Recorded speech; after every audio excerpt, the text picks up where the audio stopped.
BBC news আন্তর্জাতিক সংবাদে আপনাকে স্বাগতম। শুরুতেই সংবাদ শিরোনাম, এরপর বিস্তারিত। ইরান চুক্তিতে রাজি না হলে ফের যুদ্ধ, হুঁশিয়ারি মার্কিন প্রতিরক্ষা মন্ত্রীর। বেজোসের সারা জীবনের দানের পরিমাণ 1 বছরেই ছাড়িয়ে গেলেন সাবেক স্ত্রী। প্রেসিডেন্টের নির্দেশ পেলেই পদক্ষেপ, ফের যুদ্ধ শুরুর হুঁশিয়ারি মার্কিন প্রতিরক্ষা মন্ত্রীর। ইরান যুদ্ধ পুনরায় শুরুর প্রস্তুতি ইসরায়েলের। আপনি যদি মুসলিমদের পাশে থাকতে চান তাহলে ভিডিওতে লাইক করে চ্যানেলটি অবশ্যই সাবস্ক্রাইব করে দিবেন এবং কমেন্টে জানিয়ে দিবেন আপনার মূল্যবান মতামত। ইরান চুক্তিতে রাজি না হলে ফের যুদ্ধ, হুঁশিয়ারি মার্কিন প্রতিরক্ষামন্ত্রীর। ইরান চুক্তিতে রাজি না হলে যুক্তরাষ্ট্রের সামরিক বাহিনী পুনরায় যুদ্ধ শুরু করার জন্য প্রস্তুত রয়েছে বলে হুঁশিয়ারি করে দিয়েছেন মার্কিন প্রতিরক্ষামন্ত্রী পিট হেগসেথ। বৃহস্পতিবার ওয়াশিংটন ডিসিতে ইরানের সঙ্গে যুদ্ধের বিষয়ে এক সংবাদ ব্রিফিংয়ে ওই হুঁশিয়ারি দিয়েছেন তিনি। হেগসেথ বলেন, মার্কিন নৌবাহিনী হরমুজ প্রণালী দিয়ে জাহাজ চলাচল নিয়ন্ত্রণ করছে, কারণ ইরানের আর কোনো নৌবাহিনী নেই। হেগসেথ বলেছেন, ইরান যদি কোনো চুক্তিতে সম্মত না হয় তবে মার্কিন বাহিনী যুদ্ধ শুরু করতে প্রস্তুত। হেগসেথ বলেন, চীন যুক্তরাষ্ট্রকে আশ্বস্ত করেছে তারা যুদ্ধবিরতির সময় ইরানে অস্ত্র পাঠাবে না। হরমুজ প্রণালী প্রসঙ্গে মার্কিন প্রতিরক্ষামন্ত্রী বলেন, এই প্রণালী উন্মুক্ত করতে সহায়তার জন্য অন্য দেশগুলোকে স্বাগত জানাবে ওয়াশিংটন। ওয়াশিংটন ডিসিতে সাংবাদিকদের সঙ্গে আলাপকালে পিট হেগসেথ বলেন, যতদিন প্রয়োজন ইরানের ওপর নৌ অবরোধ ততদিন জারি রাখবে যুক্তরাষ্ট্র।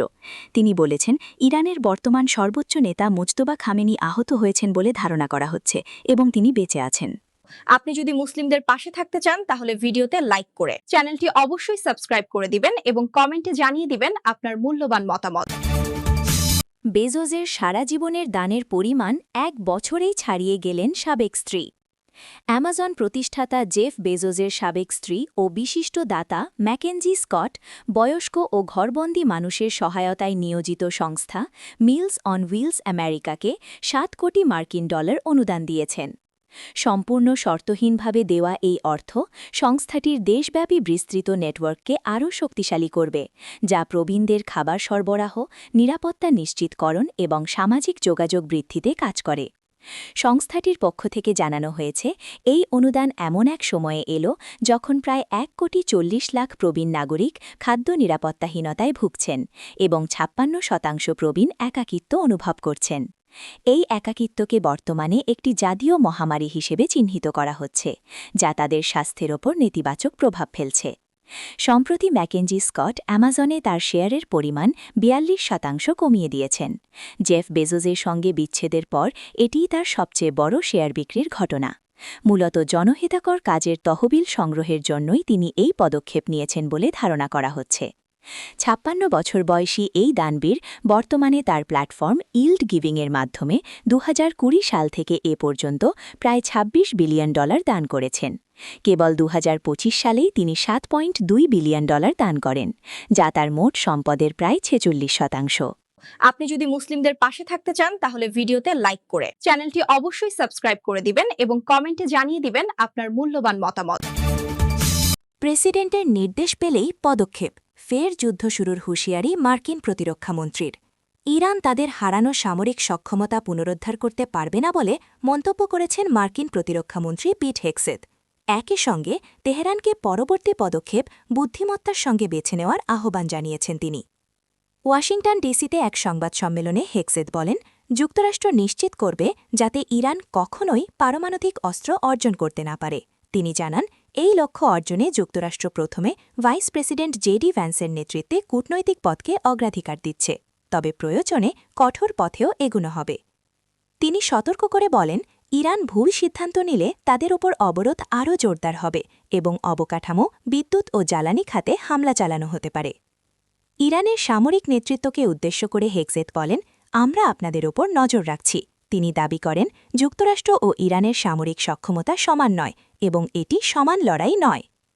তার ভাষায়, আমরা আরও শক্তিশালী হচ্ছি আর আপনারা অবশিষ্ট ক্ষেপণাস্ত্র ও লঞ্চার খুঁজে বের করছেন, যেগুলো প্রতিস্থাপনের কোনো সক্ষমতা আপনাদের নেই। হেগসেথ আরও বলেন, মার্কিন বাহিনী পূর্বের যে কোনো সময়ের চেয়ে। আপনি যদি মুসলিমদের পাশে থাকতে চান তাহলে ভিডিওতে লাইক করে চ্যানেলটি অবশ্যই সাবস্ক্রাইব করে দিবেন এবং কমেন্টে জানিয়ে দিবেন আপনার মূল্যবান মতামত। ইরান যুদ্ধ পুনরায় শুরুর প্রস্তুতি ইসরায়েলের। ইরানের সঙ্গে যুদ্ধ আবারও শুরু হতে পারে বলে সতর্ক করেছেন ইসরায়েলের প্রধানমন্ত্রী বেনিয়ামিন নেতানিয়াহু। একই সময়ে যুক্তরাষ্ট্র জানিয়েছে তেহরানের সঙ্গে দ্বিতীয় দফা আলোচনার সম্ভাবনা বাড়ছে। খবর টাইমস অফ ইসরায়েল। বৃহস্পতিবার ১৬ এপ্রিল মার্কিন কর্মকর্তারা জানিয়েছেন পাকিস্তানে আবারও যুক্তরাষ্ট্র ইরান বৈঠক আয়োজনের বিষয়ে আলোচনা চলছে এবং একটি চুক্তিতে পৌঁছানো সম্ভব বলে তারা আশাবাদী। এদিকে বুধবার একটি পাকিস্তানি প্রতিনিধি দল তেহরানে পৌঁছে ইসলামাবাদে হওয়া আগের বৈঠকের ধারাবাহিকতা নিয়ে আলোচনা করেছে। ইরানের এক জ্যেষ্ঠ কর্মকর্তা জানান, আলোচনায় কিছু অগ্রগতি হলেও গুরুত্বপূর্ণ বিষয়গুলোতে এখনও মতবিরোধ রয়েছে, বিশেষ করে ইরানের উচ্চমাত্রায় সমৃদ্ধ ইউরেনিয়ামের ভবিষ্যৎ এবং পারমাণবিক কর্মসূচির সীমাবদ্ধতার মেয়াদ নিয়ে কোনো সমাধান হয়নি। তবে যুদ্ধবিরতি বাড়ানো এবং নতুন করে আলোচনা শুরু হওয়ার সম্ভাবনা তৈরি হয়েছে।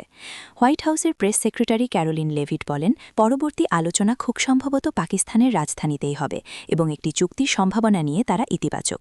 মার্কিন ভাইস প্রেসিডেন্ট জেডি ভ্যান্স জানান, ইরানের সামনে একটি বড় সমঝোতা প্রস্তাব রাখা হয়েছে, যার মাধ্যমে ৬ সপ্তাহের যুদ্ধের অবসান এবং দীর্ঘদিনের পারমাণবিক বিরোধের সমাধান সম্ভব।